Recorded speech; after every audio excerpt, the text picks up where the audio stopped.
This is a talk about my time in Greenland from 2008 and uh, up to 2024. With some breaks in between, I was actually in Greenland for many years in these times, and it's a fascinating place to come to. Very isolated and far away, as anyone who listens can imagine. And I'm gonna speak in highlights about the nature and the culture as I saw it and met with it, and the development I went through in understanding the Greenlandic people and their struggle and their psychological situation, and the many people I met and talked to and got a very deep understanding of along the way. And some parts is still a perplex, ununderstandable thing for me, but there are a lot that I uncovered during my stay there that was very knowledgeable. So when I arrived in Greenland in 2008, I was basically a kind of a fugitive from the the aftermath of the cartoon crisis in Denmark. Um, I was being held account for more than I actually should. And when I arrived there, I really didn't know what to expect. Other than I really just had this idea of Greenland as a place of total ice where people use dog sledges and live in small huts or maybe those igloos from time to time. And I didn't really know how I was gonna manage that because I was a town boy. I lived all my life in a city and in a town, and the closest thing I've been to such places has been like the west coast of the west area in Denmark, and have no idea of using tools or hunting or anything at all. And then I went up there very excited and at the same time also not knowing what to expect of these people and who they were. I expected everyone to be able to speak Danish since it's been under Danish rule for over 300 years, since Hans Egede in 1725 and later in the 50s um, established the Danish colonies up there and found the Inuits and talked about them, and they later brought two Inuits back on a ship to Denmark to the king so he could see how they looked like and how they were as a people, and they could see that they resembled Indians and they resembled people from northeastern provinces of the world, like in their head shape and the eyes and the color of the skin. It was very clear that they didn't resemble the Danes, they resembled the Aryan and Indo-European race. And so they were very different just there in the beginning, in their physical form and in their way of looking. And you could more resemble them to the northwest of USA and Canada than, than to any European settlements they have seen at that point. And they were living in very small communities back then, very small, like 5, 10 persons, or maybe sometimes just a small family on an outskirt near the sea, where they can get shelter, and they build themselves some huts of whatever they can find of material, and go out hunting and get back and try to keep warm in very small cottages with 10 or 20 or 30 persons in it, where they never got out during the winter times unless they needed water or something important. And they learned very quickly to stand by the ice holes and fish at that point, because how else should people be able to survive? And in my eyes, I have told that many times, that's a genius and that's a way of surviving. That's very clever and very strong. What would we do? What would I do if I couldn't fish and I didn't know how to hunt and I was stuck up there during the Corona times or a big world war? And I was thinking about that if I'm getting stuck up there, how am I gonna survive?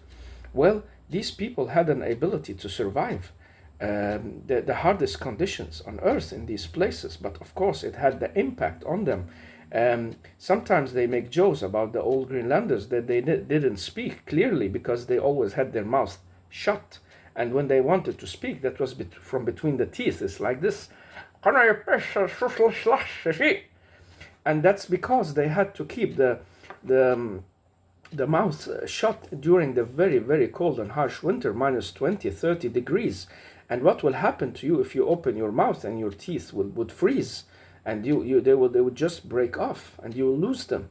And so they had a very clever way of handling that very, very harsh nature, but it had an impact on them because they lived in very, very small places, and they were totally isolated from outside world and contact and any cultural interaction. They only had themselves and that little of language they had developed or learned with them, and it was mostly oral, no written language. And people could be stuck in a small home, up to 20, 30 persons. And well, they had needs, the need for sleep, the need even to fart, and then the need for sex. And that developed a lot of sometimes a bit dark ways of doing things, as I was told later by some of the Greenlandic people. And I got a drawing from Akahø, the famous Danish artist who I met at two big occasions at the sheepholders' annual party back then at one point. And later she explained to me the idea behind the sun of the moon, and the story, the myth behind it. It's a dark and not so pleasant story, but well, that was part of that history they had back then. That was what they had as humans. And so when the Danes really started getting in contact with them, things started to change as well, because now they were contact with a new culture that had contacts with more southernwards cultures, and that's an opening for Greenland that started slowly up through the 17 and 1800s. And then when we came up to through the 1900s, Greenland was certainly on the map. There had been expeditions, and there had been people from different places of the world. There had been Knud Rasmussen, who started the expeditions. There had been a Norwegian, there had been English people, everybody trying to get to the North Cap and trying to find the passage and the strait northern of Svalbard, and trying to find the opening west over that connects Canada and the continent of Europe, the pole. And so started that exploration of the modern Greenland as we know it today. Of course, the history of Greenland goes all the way back to, as we know it, to Eric the Red, who left his home in Iceland with his daughter and some followers because he lost a fight and he killed a man, and then they settled down in the area near Kasiasuk in the southwest fjord in Greenland. And we know the stories from there, and there are well-kept places and museums and artifacts about his life and journeys from that time. But we know that the Greenlanders, the original Greenlanders, had been there far, far before that. They are known as the Thule people and the Sakkak people from the very old times, like a few thousand years ago. But that doesn't concern us much right now. What concerned me was the history close to me. So who were these people I'm gonna meet at that school? Because I was going to a school, and I had this imagination that this would be an ordinary Danish school, and it was. In many ways, it resembled the Danish education system, and both the pupils and the teachers and the people there were very, very Danish in their way of speaking and walking and doing things. It's not so obvious that they should be any different from how the Danes go around and do things. They've been assimilated in a Danish culture through 100 years of what they call colonization. And the Danish presence there with everything that belongs to that, like any other big nation who had colonies out in the world, they dominate with their presence. And that has left a mark on the Greenlanders that I had yet to understand and to learn about. But at that moment when I arrived, I was amazed by the big and great and beautiful nature I met in Greenland. It was really huge and majestic, and even people who are not believers and don't believe in a bigger power, they feel small in that kind of nature, and they start realizing some existential in the moments, how small we really are. We can compare ourselves to a small ant on a big ice cap, and still we had this culture being there. So we just flew and flew and flew over the ice cap, and then we arrived in Kangerlussuaq, the big old airport from the Second World War, where the Americans had their biggest and most important base in that area at that time, because it was a route between northern of America and Europe, when they had to bring supplies and refuel, and at the same time it was an outpost to keep an eye on the Russians and on the Germans, so they don't come up and surprise the West from up back there. And the same struggle is ongoing today, and will maybe be hotter and hotter in the time to come. But at that point, we landed in Kangerlussuaq, a small, very small village with around 150 or 200 people, and a big airport strip that was modern in many ways. So that affected also people. And there were a lot of tourists at that time. People came to Greenland to visit and to walk and see the icebergs, and go out to find and hunt seals, or the reindeer running wild in the nature in summer.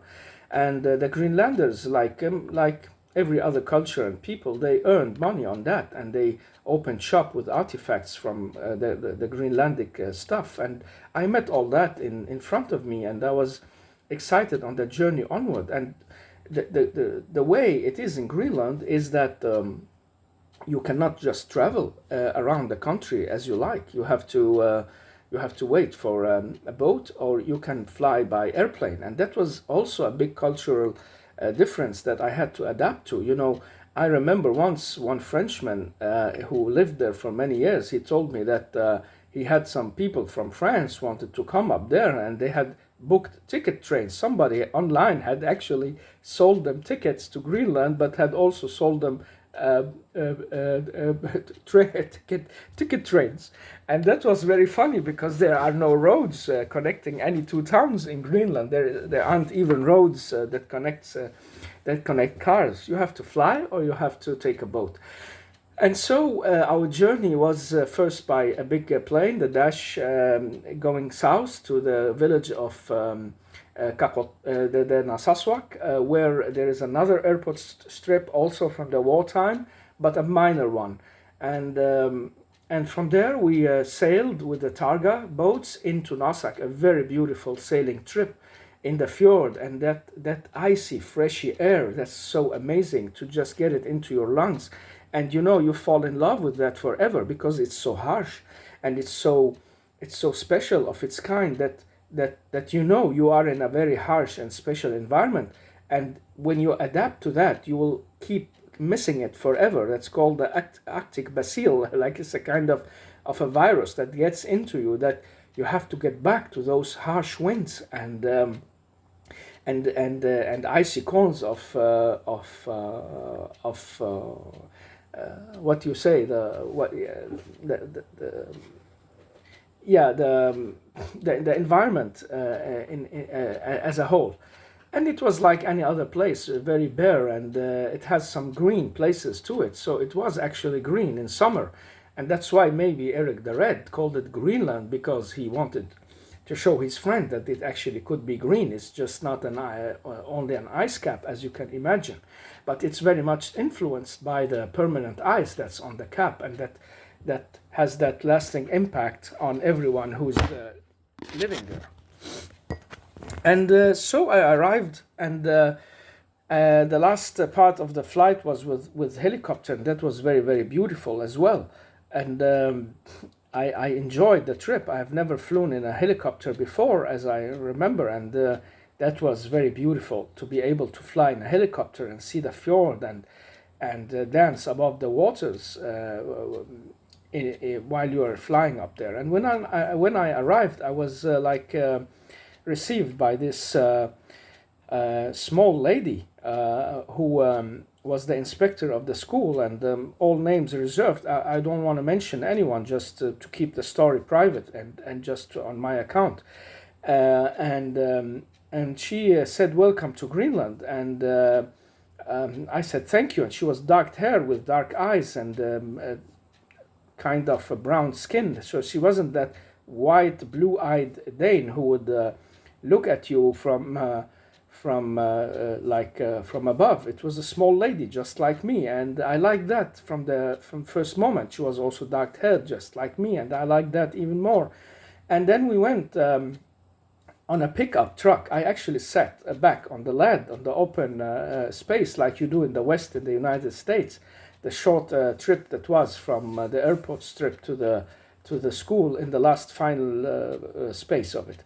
And when you got into the school, you could see it was just like any other Danish school from the 70s or 80s. You just find the environment very, very much like any Danish environment.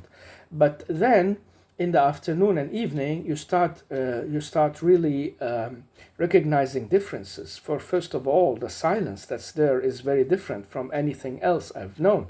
It's really, really quiet. I've never in my life maybe been in a place until that point where it could be so quiet. There's not even the voice of a motor or a car or anything in the distance. You could really clearly hear the icebergs break over in the water, or you can hear the waves shuffle up against the coast or the stones near the shore, and you could hear any wind or any bird, mostly the ravens up there that flew by or stood saying something. And otherwise it was quiet, and then you start hearing your own inner voice for real. There is no noise, nothing to distract you, and there is no outward callings all the time. It's you.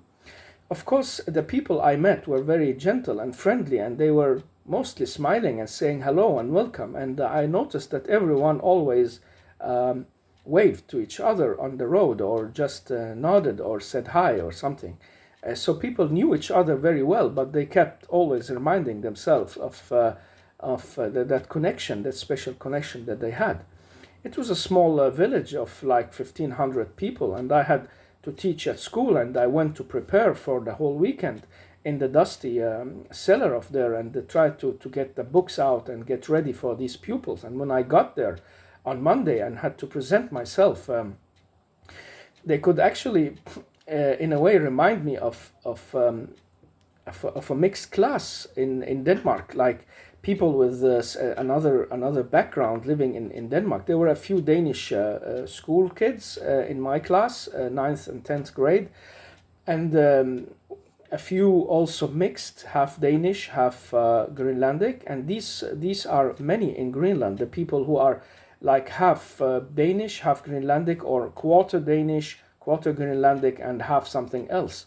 And that happens a lot and more in Greenland. And I was very surprised by that. I thought it was an isolated people and country that you'll only find one type of people, but they were actually more international.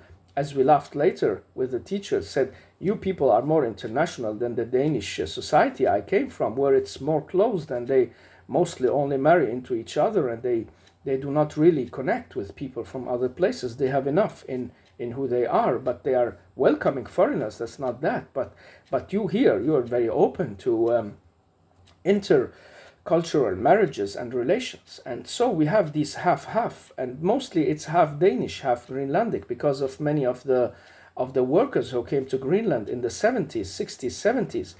And they did something that several women told me about during my time in Greenland. My colleagues, teachers, and people who know about the stories, or maybe were kids of some of these women who had intercourse with these men. Many of them just abandoned the ladies because it was forbidden at that time for any Dane to interact with the locals, and they had them by law seclucated from the society. That goes all the way back from before the World War II, where the Greenlanders didn't have the opportunity to go and just have the same rights to mix and marry, even though they became Christians. Many of the Greenlandics started becoming Christians, as I told with the story by Hans Eyel earlier.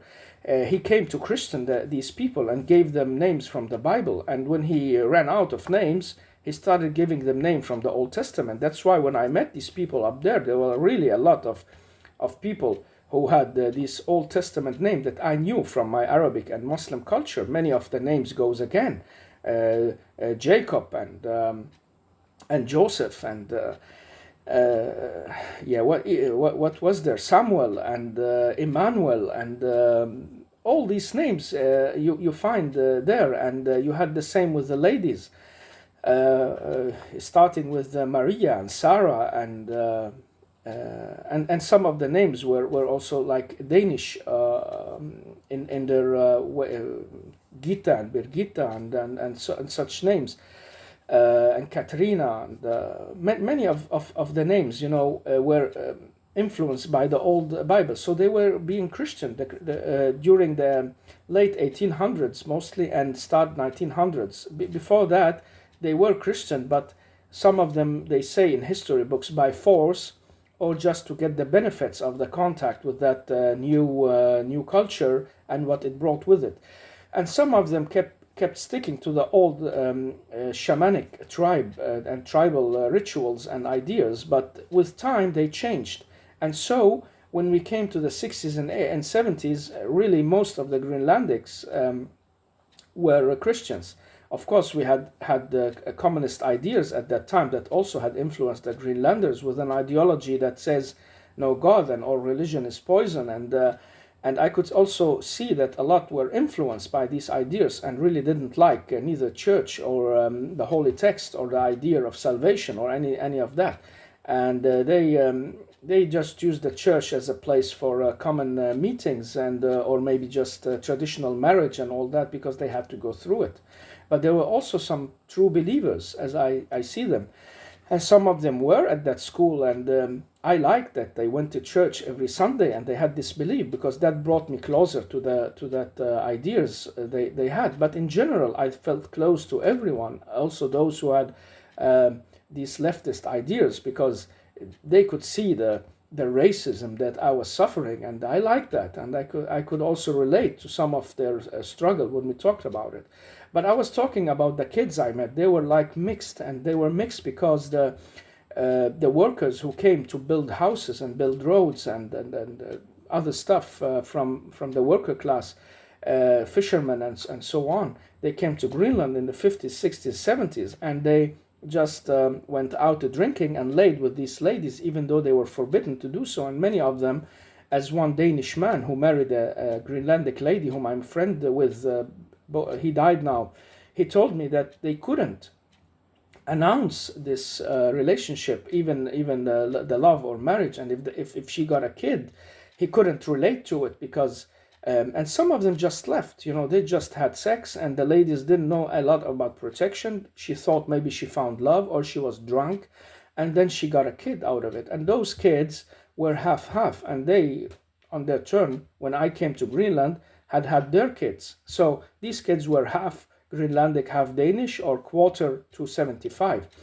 And that's also a very, very special story of that relation that's not formalized, because back in the Second World War, the American soldiers, as I saw several places, also when I visited the museums and looked in the history of it and spoke to people who know about it, they were forbidden to interact with these locals, but they did anyhow. They came, the Greenlanders came in their canoes and went to the base of like Narsarsuaq, and they traded while they were in the water. There are pictures of these, and I don't have any tools to show all these things or to edit like some people can do very beautifully on YouTube. So this is just an old-fashioned telling, and I'm not sure anyone even is going to listen to this, but well, I'm telling it for myself and for history, and just to get it out of my mind, and as an experience in life, and I'm enjoying it anyhow.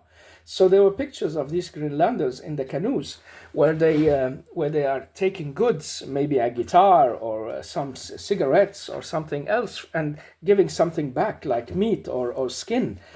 And they like this kind of interaction, and that's how people meet, and that's how people interact and get a relationship, and that influenced also the Greenlanders. So I met several of my colleagues at school who were influenced by American Western music and Danish music from the 60s, 70s. So they played the guitar and they played piano and they sang the songs, even at church when I went to visit. Even though I had a Muslim background, I'm very curious, and I went to visit the church and I could hear they were playing like they play in the Danish churches, the same organs and the same songs, but just read up in Greenlandic. The texts were sometimes longer and the words were more difficult. And I will get back to the language later, but now I'm just talking about how I met the environment. And so these kids I met were Greenlanders, very cute, nice kids who are mostly quiet, but some of them were very curious and asked me where I was from, and we talked, and then I became one of their favorite teacher, and I was happy about that. During those 2 years I was in Greenland. At the same time, I was missing a lot. There was only a small shop you could buy things from, and you can imagine you don't even have half the stuff you could get access to in Denmark. So you had to make do what you could find. And my biggest problem was, of course, finding the right food, and the frozen goods were not so very variated. So the access to fresh fruits, no tomatoes, no cucumbers, and nothing that I liked from before, and no Middle Eastern food at all. So I liked some of the Danish meals and foods, and so I took notice of that. I was very much to myself and kept very much to myself because I had an inner process. I was working on looking into who I was. So I wasn't much ready to just be out there, but I was very curious. So I went for walks, and in a few days we got in a very, very good relation with the people I sat with in the meeting room and the restroom for teachers. Did I say restroom? The resting room, like the class where, what can you say, the coffee room where we sit and rest with other teachers. And they had some ways of joking about everything. So I could feel they used laughter for many, many things. Any small thing could make them laugh. And if you are coming to sit and you just trip over and spill a little of the coffee, that could make them laugh, and then someone could tell a story about it or say something to you of that, and that could go on and on, not about you but about the story. So they use it as a way of entertaining each other and time, and that developed more and more, and they could see that I tapped into that kind of humor that they had. I wasn't far away from it. Like, they could feel that some of the Danes didn't have the same humor.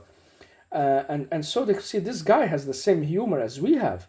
I don't know if it's something Asian or because I'm just a fugitive and had to adapt to the situation. But yeah, I can say we had a kind of humor that developed, so everybody could hear laughter from that table almost at every break. And yeah, I can't recall any of these, but I can recall the faces. I can recall some of the moments where we laughed and had fun together, and someone reacting to something someone says. Or I remember once one of my colleagues came in with a funny hat and made of newspapers, and it had my picture on it because the newspapers had written that I came up there.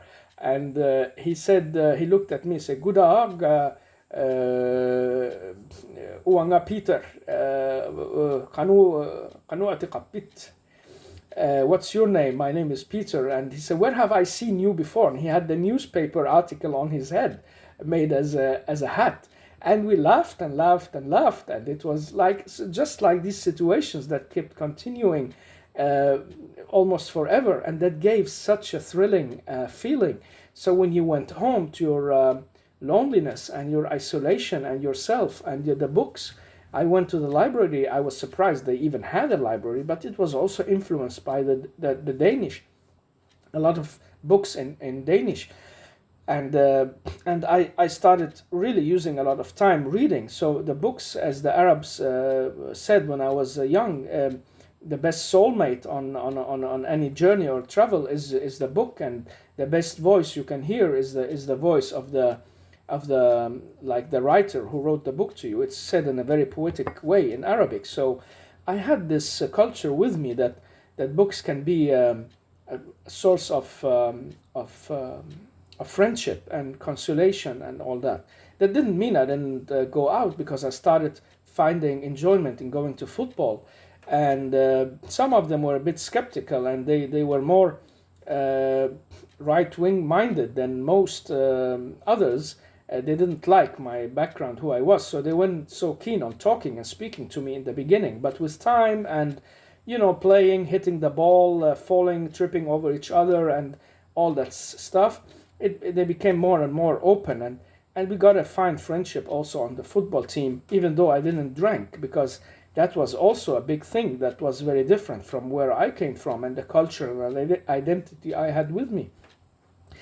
In the Arabic cultures, people can drink, but they keep it a secret, and they keep it out of the houses and keep it out away from the families. And I was raised in such environment where the grown-ups, especially the men, could go to some places. They could sit and have a small drink, so they didn't go drunk about in the streets. Uh, and it was also kind of forbidden many places, because that's not a good way to go about in life and with your family and all that. But that doesn't mean people didn't drink or didn't know about it. But we were raised in families that was actually free of alcohol and free of that smell and that problem that could arise from getting a drunkard woman or man back, and they can fight. And that's some of these things I'm going to talk about that actually made me very sad, tragically, on behalf of the Greenlanders. That was a phenomena that was taking hold on some families up there. Not all, I'm going to say again, twice and thrice. I met many people who drank very mildly, or didn't drink, or maybe just kept it to parties, and they took care of their kids very beautifully. But there were also environments who couldn't control anything, and that had taken over in some places. And so I came there, and these people had a habit of drinking, just like some of the Danish people up during the 50s, 60s, 70s. And that was also forbidden for the Greenlanders, I found out later. They didn't have access to that beer from Denmark that they wanted. So they went home and brewed something on the washing, what can you call it? The cleaning, the sprit, the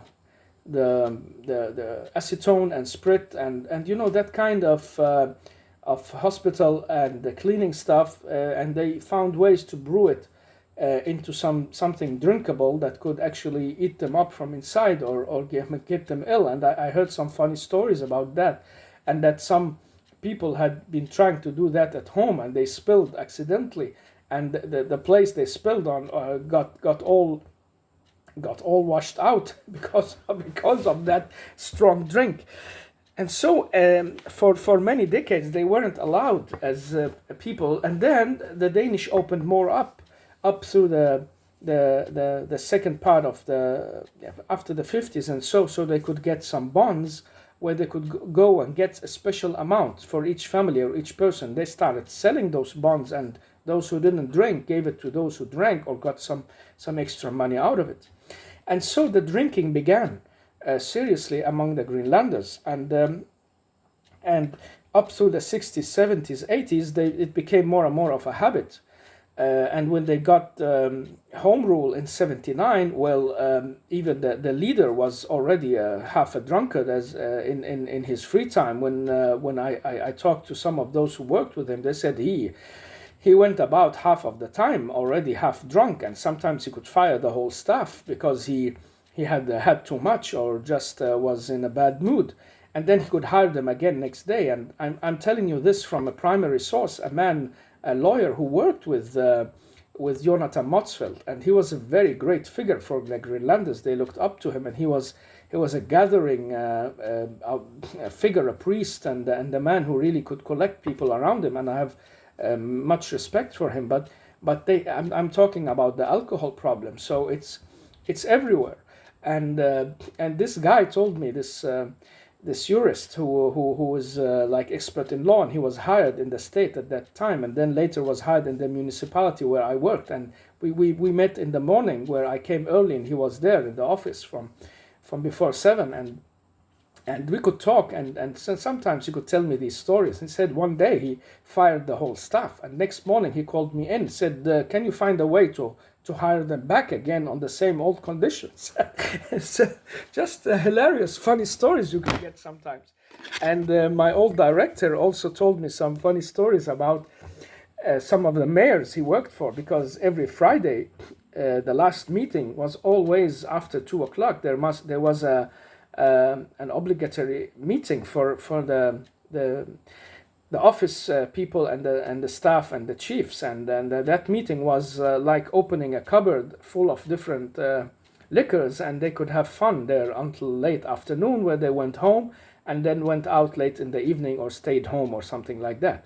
So that became very much a part of how people spend their weekends and ways, and the kids already saw that from they were small, and started also exploring with it. And when I came there, the kids in the year of 14, 15, that was also natural to go about in the weekends and maybe try to drink a little bit or have a party or something like that, or at least they could see the parents doing it. And that started very early and sometimes uncontrolled. And I know that from some of my students who had an alcohol problem from early on. Because of many things, but they started like drinking and not know of nothing else, and sometimes it could lead to suicide. And really 3 weeks after I got there, we came to school one morning to the shocking news of a girl from also I think 8th or 9th grade who had committed suicide. And I didn't know her. I was new, and she wasn't in my class, but I was also sad, because losing a human life is saddening to everyone who is in contact with that notion. And I remember I went along to her funeral some days later, and I could see her schoolmates crying and having a bad time as well. And that happened again several months later, where a young man who was hired in the school as a helper, a teacher helper, he came to me sometimes to talk and all that. I could feel he was tired and he had trouble, but I wasn't aware that I could do something more for him, or maybe open his eye to some spiritual ideas, or I don't know if he would accept it anyhow, but I could just see that that he was somehow not feeling well, but he looked normal. And then one weekend, because he'd had too much to drink and had some trouble with his girlfriend, he put a shotgun in his head, and that was it. It was over. And it hit me, because he had just talked to me 2 days earlier, Friday afternoon. I used also to sit sometimes at the school where people were hurrying to leave because they had boats and they wanted to go out at sea, and I had nothing to do. And I sat there trying to contact my wife and daughter on Skype, or just sit and prepare schoolwork or relax with something. And then he came there and talked to me and went. And so I felt a responsibility, because it was so close. And the same does the family members, the parents. They most of the time. And I remember once one of my friends up there, she told me that every time this happens, one stand and feel guilty.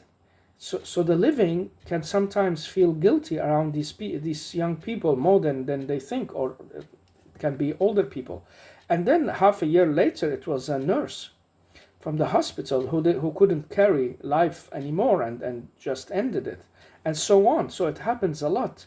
And in small communities, it has a greater impact. If you live in a town with 10,000 people or more, that would drown. You would not even hear about it, unless it's your direct neighbor or something. And not even there you would maybe know about it, because you're so busy. But in small villages and towns where everyone knows everyone, have met dozens of times, that hits you very, very hard.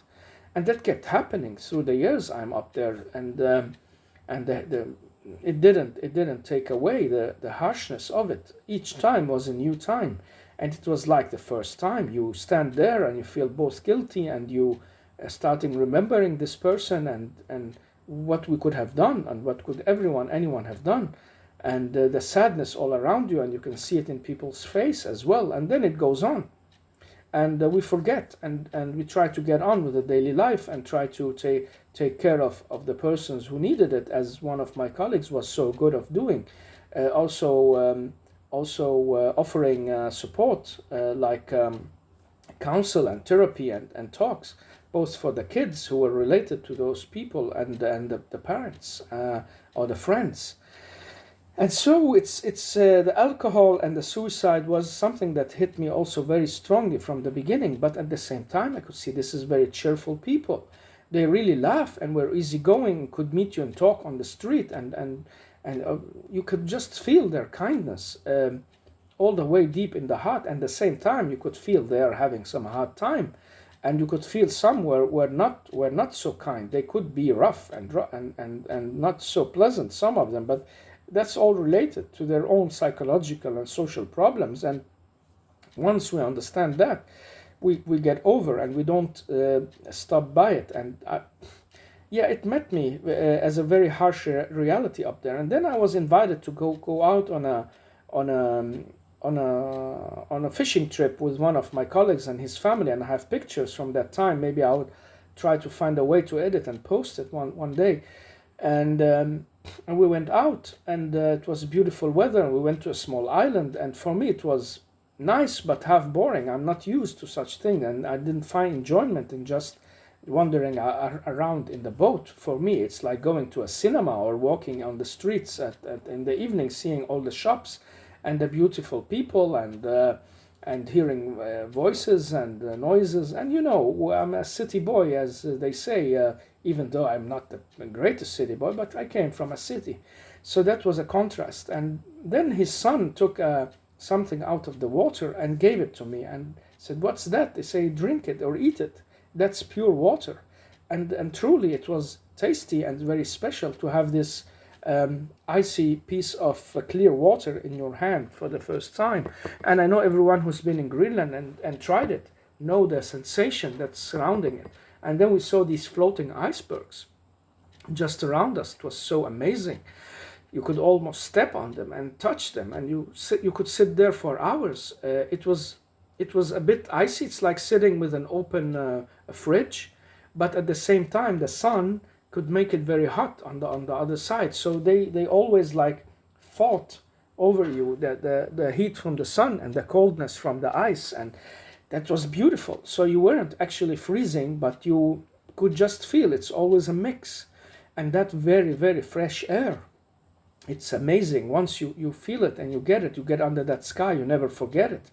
And it becomes part of you, and you feel related to Greenland forever. And that's what happened to me.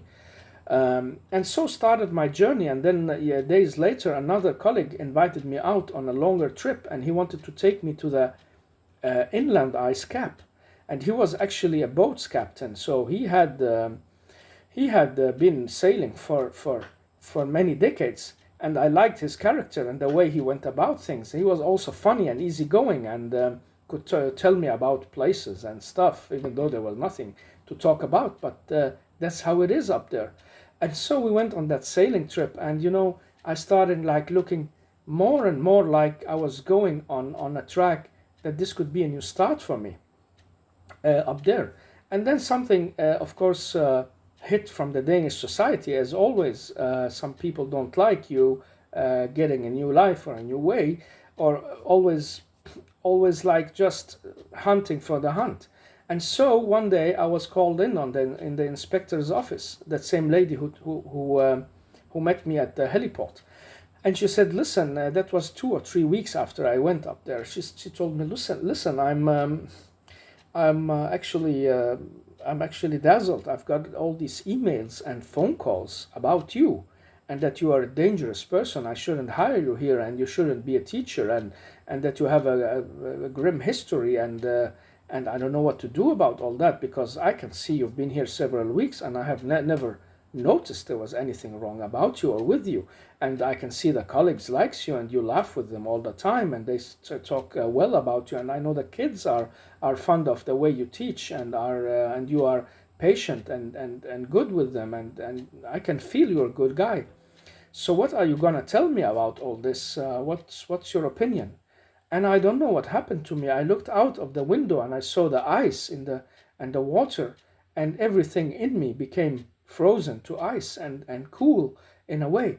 So I looked back at her and didn't want to explain or defend myself or anything. I just told her, listen, all these are headsmails, like it's hatred and people who just don't like people with other views, and you have seen how I am here, and that's how I am, that's me, and and it's up to you to decide. And I found out later from other persons that she wasn't alone on deciding that. She had also a council, and in that council was two members, one whom I would become friend with later, and the other one was also a director in the municipality, whom I'm also going to work with later. So they told me on their from their perspective later that they were also asked about this, and they all agreed that for first of all, they didn't have any lawful ground to fire me. The second is that they knew this was a right-wing campaign against me. There was nothing they could like. There was nothing related to me, my profession. It was political views and ideas, and people are allowed to have different political views and ideas that shouldn't affect their work, and that shouldn't affect if they are hired or fired. But they really practiced democracy at that point, and they really practiced human rights and sympathy and the right way. And I was surprised, but I knew that I got help from the angels, and I was very connected uh, also to my spiritual way at that time, and I believe it all together came up, their spiritual way, my spiritual way, and holding high the respect for the human and the profession and how we see him. So they judged me on how I was, and not how they heard that I was. And that's a beautiful thing. If we could do that more and more in our lives, how the world would change, and how we'll get out of these dark pits that we're always in, tribalism and racism and all that. And so I stayed, and so I was part of the community, and it brought me closer to them all. And for these 2 years I spent up there, it was sometimes very hard because I missed my family. I couldn't get there because it's very expensive. If I'm gonna take a trip when Christmas time came, I was in debt at that time.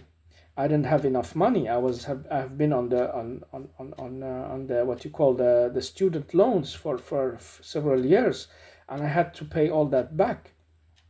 And I had also get a debt to private people I had to pay back, and we did pay all that back with the help of my father especially. Uh, but yeah, it was hard because I couldn't just hop on a plane. It would cost me like $3,000 just to get to Denmark, and from there to get to my family further south and back, and just for what? For 10 days and 15 days. Those money we needed to pay back our debts and to keep our life running. And so I just stayed there in yet for 2 full years, and only had these recreational visits, like out at sea or visiting neighboring town, or I was sent on a course to become a censor to Nuuk, and I was sent on another course to the other town in Kakotok, Julianhope. And that was the only way that I could really get out of that small closed settlement. Otherwise, I was there all the time for 2 years. So in a way, it was very hard because I'm from a different culture, and I didn't drink, and people drank a lot, and it was not easy to meet up with people who drink. The smell and the way they talk, and they know that as well. They know this guy, well, doesn't drink, and that happens to Greenlanders as well. I met several Greenlanders who doesn't drink, and they say, well, we are also isolated. We don't get many friends. We have several friends, but it's not many friends who visit us because we are not part of that community, and we get excluded for that. So it had developed this drinking into like a mainstream culture that should never have been mainstream. And it's a way to drown the sorrows. It's a way to think of not to think about troubles. It's a way of not handling your life and situation. And the Greenlanders have been making songs about that. The Akkalulunga poems have been speaking very rough about that up during the 70s and 80s, that we, the Greenlanders, could have our freedom, but we buried that freedom in the bottle and we can't get out, and all that. He said it in a very beautiful way in the Greenlandic language. And I'm deeply heartfelt that I had a connection with these people. I really did. And up until today, I just feel my soul just connect with them. I connect with the way they speak and their language and their longing for freedom. And there I could see them buried in that bottle and buried in that way. And I couldn't do anything about it. I was a coward. I had the means to start talking and saying something, but I didn't. The only thing I interfered in was the year after, when they had to vote. It was the year 2009. They had to vote for independence or not. They had to vote for self-rule, self-governing rule, or to stay under the Danish government. And then I wrote a double-sided article mentioning 3 countries in the world, Egypt and Finland and third country that I saw they had to fight for their identity and for their ways of life, and to become independent from those who had the control over them. And I told them, here you can do it peacefully, because Denmark is very culturally aware of not fighting with you over this and giving you the right to choose. And I said, say yes to self-governing, but don't like cut off the relation totally, because it's your lifeline, you need it, and strengthen the education system. That was my message, and it actually resonated many places, and they put my picture there. And I remember I met a lady later in Nuuk, several years later, and she told me, listen, the time I voted yes, and the vote came out 60-something percent, 63% yes. So there was a majority saying yes to self-governing, and they got the self-governing from 2009. And I'm very anxious if they're going to get total independence now in 2029, if that's going to happen soon, or they will wait until later. But she told me, that lady, she told me, I voted yes because of your article. And I think several people were affected by it, and it was both in Danish and translated into Greenlandic, as the custom was in the 2 Greenlandic papers, Sermitsiak and Agi, and they were put together later, so they were called Sermitsiak Agi in one. But these 2 newspapers had that custom of publishing everything in Danish and everything Greenlandic, and that was part of the development toward the Greenlandic language. So when I came there, I was surprised that these people spoke their mother tongue, their old language, more than they spoke Danish, and they wanted that. And some of them rejected the Danish language. I had kids at school who didn't want to talk Danish and only wanted to speak Greenlandic and English. If I wanted to teach them English, they would love that. And so that's how I went about learning more and more, that the Greenlanders were fond of their language and culture, were trying to find back to their roots and trying to break free from Denmark without losing the lifeline and without like putting themselves in a dire strait situation out there in the world. So because the island is so big, and because the settlements are so small, because the economy can't run and they don't have enough people, they cannot keep the state running on their own. They need supplies. And those supplies, and especially the money, is coming from Denmark to uphold this service system in the municipalities and hospitals and police and whatever else is needed. And that was a big sum Denmark was giving, and the right-wing politicians didn't like that. They say they could go to hell, let's get the money back, or they should be under our rule, let's control everything, since we are paying, we are the masters. But the reality wasn't there. The reality was more and more that you can pay, but we will be more and more the masters. That's our right, because this is our country and this is our place. And that feeling were growing in the Greenlanders in those years, and they really liked it, and they supported it. But there were also some Greenlandic voices who were very, very, especially politicians, who were very aware that they couldn't just ignite a fight with Denmark or just break free, reminding me of the song of Queen, I want to break free. They couldn't just do that. because it was not durable. So they needed another big power in the world. And at that time, I had the idea that maybe I could contact some rich countries in the Gulf, and maybe they could supply the Greenlanders, and then they could get away from Denmark, and then they could be themselves, and maybe don't need to be part of the Danish rule, which they really wanted. Far away from them as possible. And at that time, I started hearing stories from many whom came to relate to me and my story, and gave me more and more trust and talked to me. They told me about, like one man who was a teacher, he told me my father was a catechist, like a priest helper, and his salary was far below the Danish guy who had the same post. And the same with the teachers. They could say that the first Greenlandic teachers, they didn't get the same salary or rights as the Danish ones who came from abroad and had all these pension and special vacation money and everything that was in a way luxury. While the Greenlanders, they would say, well, you are homegrown, you are part of here, you don't need that. And that's a way of finding ways in the whole, as they say, that the devil can find many ways in the details. And so it was the clever way of the colonizer of always finding way in the law to argument for the difference. And that's why they couldn't ever catch them or say, well, that's racism and that's segregation. But it was de facto that, and that's what they told me, that we were living in that kind of society where there were the masters and there were us, the second-rate people, and we wanted to uprise against that. And they had several voices helping them doing that by songs and by poems and by these bands that came up. And one of the most famous became Sume, who sang these songs about the national feeling of the Greenlanders and their history and society, and they should be strong and stand up. And they had Akalulunge as one of the most famous. I know there are many others, Lubert and what was he called? I have a list with some names, but I don't have it with me now. There are several who spoke up about these issues. And it was also rolling politically that Greenland was changing because they got the Home Rule group.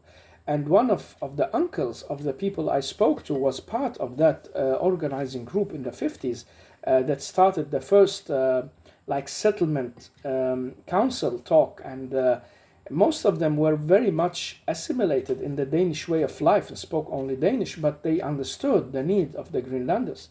And at that point, I also met a Danish Catholic, Lunge, who also was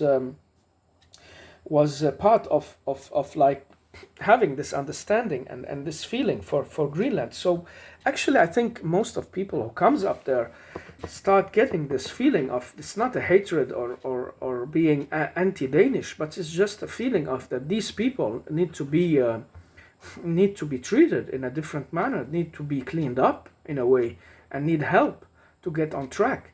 And so when I dug into the problem of drinking with some of them, like over the years, of course, I was very polite and very pragmatic, and I avoided any clashes with anyone. I didn't really go out just criticizing people. I just, took it as, this is something I can't do anything about. So in a way, maybe I was a coward. I should have spoken up and written articles and done something about it, and maybe tried to help some more people into awareness. But I was very much focused on providing my family and not stirring up any trouble, so the right wing shouldn't come and say, look, this guy, he's just making trouble. So I was thinking of my family and their need, and maybe it's a kind of cowardness and a way of not showing them my full support. But in my heart, I was glowing, and it didn't feel well that I was so aware of the negative consequences of what they're doing to themselves and society. And they were not able to get these shackles off themselves. They couldn't leave it. And some of them were defending it. As the philosopher says, the worst people who defend slavery are those in shackles, because they're so used to it. So when you come to say, hey, why are you shackling yourself with drinking and with this and that, he will fight you. He will fight you bitterly, because it's hard to open your eye and become conscious and understand that you've been living under suppression and been living a lie or been living in an illusion. That's not easy at all, and that's why people kill the prophets, and they kill the people who come and tells them, um, look, the way out of the tunnel is there, or can you see the light, or something like that. I'm not speaking about these preachers and missionaries who go around with pamphlets, but like make people aware of their psychological situation. I didn't do any of that. I was just an observer, and I was just looking and sympathizing, but not more. And so one man once during some conversation, he told me it's because we feel guilty about we are not rising up, and we can't. So we drown our situation in drinking, because otherwise we would be aggressive. And that's another thing I noticed in Greenland. There had never been wars there. Maybe an old war that found place in the old days between Kasuk and the North Boers, the North dwellers who lived there. It was a sea battle that was described in a poem by Vilas Villason and some other guy who was also a poet. But otherwise, they didn't have recent wars, and there has not been sectarian or political assassinations or killings, and that's amazing. And I think the alcohol is the answer to that, because you drown yourself and your sorrows in alcohol, but then it comes out in the family because the aggression is there. And I started hearing, because I was a teacher, about kids who were beaten at home or had trouble. Mom and dad had been fighting overnight and they couldn't sleep at home. I heard of a woman who shot her man, and so on and so on. One who put a knife into somebody else, and it's all the problems and the side effects of drinking, because it, as they say about it, it makes your demons grow, and it makes your sorrows deeper. And well, I can say I came free of that later. I also tasted that, and I'm gonna talk about it, and I was very close to the edge as well, so I'm not gonna hide it. But at that point, I held to my values and thoughts, and I had to, of course, dwell on myself and what happened to me, and the Khartoum crisis and all that. But I was very fascinated by this new society. At the same time, I couldn't be part of it because I wasn't part of all that, and I was not that beautiful, handsome guy who could just attract the girls on the dancing floor. So I had to find my way, as I did in Denmark. I didn't fit in the culture, and I didn't fit in the sexual norm, and I didn't fit in and I had my values at the same time. I was married and all that. That didn't mean that I didn't get some offers and contacts with some of the girls up there, because some of them also saw me as a young man and lonely, and they could try sometimes. And I was, most of the time, and I'm saying most of the time, not all of the time, I was rejecting them, mostly because of the drinking. Like when I had a girl knocking on my door one night, and she was tripping and not standing, and the alcohol breath came flowing in. I almost vomited because I'm not used to that, and I would never have enjoyed that. But I also had some special experiences with some of these locals in a very special way, to understand who they are and to be with them in a way to support them, because they also had the need to talk sometimes and to be with someone just to spell their guts, as they say. And so it was a very rich experience, even though it seemed so isolated and boring. It's just about how you go about life, not about how life is. I know people who came into prison, and they made the prison a kind of an adventure, because they could keep their mind and their ideas and their relations going, even though they were in a cell. So it's not about where you are, it's about how you are and what you do with what you have at the moment where you are. And I'm sorry, it's a big difficult thing to speak about, but it's a beautiful thing as well.